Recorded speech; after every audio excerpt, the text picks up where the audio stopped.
কালাইন অঞ্চলের ধর্মপ্রাণ ব্যক্তিত্ব সরজিৎ কুমার দাস ইহলোক ত্যাগ করে পরলোকে গমন করলেন কাঠিগড়া বিধানসভা কেন্দ্রের অন্তর্গত কালাইন সৎসঙ্গ কেন্দ্র মন্দিরের ভারপ্রাপ্ত সহপ্রতিনিধিক তথা বিজেপি কালাইন মণ্ডলের সাধারণ সম্পাদক সুদীপ দাসের পিতা সরজিৎ কুমার দাস।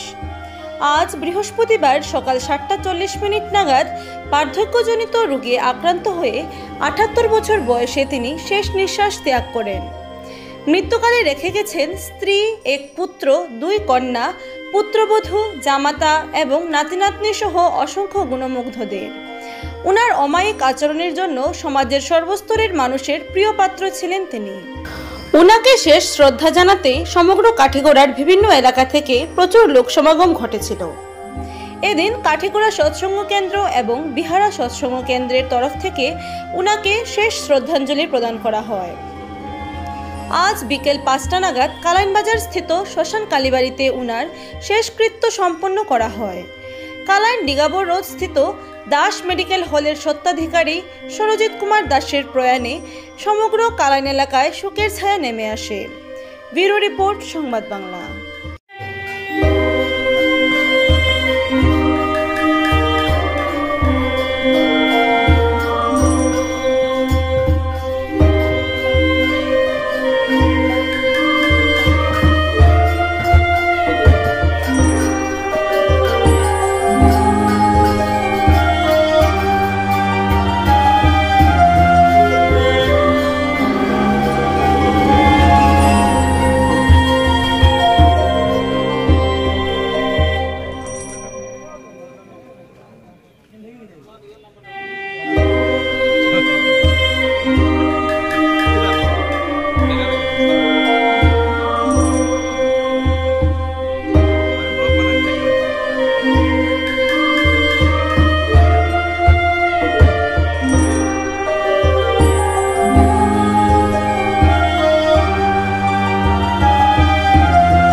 Video